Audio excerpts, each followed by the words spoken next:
एक जंगल में ऋषि रहते थे, तो 12 वर्ष उन्होंने वृक्ष के सूखी छाल की पपड़ी पा करके और कठिन भजन किया। अब तो महा तेजस्वी हो गए। एक दिन काम प्रकट हुआ और कहा, क्या तुम समझते हो कि तुमने काम पर विजय प्राप्त कर ली? तो उनका एक काम क्या, हजारों काम पर विजय प्राप्त कर चुका हूँ। तो बोले, महाराज अब मैं अपने बाण संधान करता हूँ और आप संभालो अपने को। तो उनका, जाओ नहीं तुम्हें भस्म कर दूंगा। इतना कह के चले गए। अब जहाँ जहाँ वो पपड़ी खाते थे वहाँ वहाँ हलवा घी का। ऋषि ने जब देखा कि वृक्षों के जितने वृक्ष उस जंगल में सब में हलवा लगा हुआ, तो उनका, मेरे तप से भयभीत होकर वृक्ष हमें लगता है कोई स्वादिष्ट पदार्थ देने लगे। अब वो खाने लगे। अब 10वें वृक्ष से जब पाया तो आधा किलो हलवा तो गया ना, तो हड्डी के ऊपर मांस बढ़ना शुरू हुआ। महीना हुआ, एक दिन छम छम छम छम पायल करती हुई और एक कटोरा लिए हुए, जे ही देखा ऋषि आ रहे तो ऐसे हलवा लगा के भाग। उनका, खड़ी हो जाओ, तुम कौन हो? क्या ये स्वादिष्ट पदार्थ तुम लगाती थी? उनका, हाँ।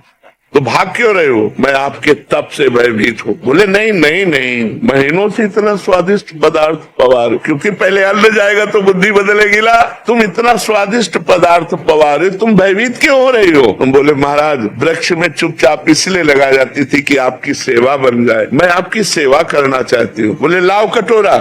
वृक्ष में लगाने की जरूरत नहीं है, अब रोज कटोरा लेके तुम ले आ जाना, मैं इस कुटिया में रहता हूँ। कटोरा लेके आने लगे। काम ने चैलेंज किया था, मैं अपना बाण संधान कर रहा हूँ, तुम सावधान। फिर एक दिन पूछा, तुम इस जंगल में क्यों रहती हो? उनका, मेरी माँ तपस्विनी है तो मैं अपनी माँ के साथ रहती हूँ। तो आखिरकार तुम्हें ब्याह तो करना ही पड़ेगा। ये तो माँ का विषय है, मेरा विषय तो है नहीं, ये तो माँ जाने। बोले, माँ से बात करके आप कल आना। बोले, अवश्य। दूसरे दिन पधारी। महाराज मैं निराश हूँ, ब्याह नहीं हो सकता। बोले, क्यों निराश क्यों? बोले, माँ ने एक शर्त रखी है कि अपना मुंह काला करके मुझे पीठ में बैठाल कर और अपनी कुटिया से और मेरी माँ की कुटिया तक आपको घुटनों के बल चलना पड़ेगा और मैं आपके पीठ में, और ऐसा मैं आपसे करवाना नहीं चाहती। उनका, अगर संध्या काल में काम हो जाए तो? बोले, वो काल कोई भी हो लेकिन आपको ये करना पड़ेगा अगर ब्याह करना है। महाराज राजी हो गए। मुंह काला किया, पीठ पे बैठाला, घुटने के बल चले। और जब वहां पहुंचे तो काम खड़ा था। उसने कहा, ये मेरी रची हुई माया है, मैं ही हूँ इसका स्वामी। बोल, तेरी तपस्या कहाँ गई? ये कहो कि मैं तेरी तपस्या नष्ट नहीं की, केवल दिखाया है तुझे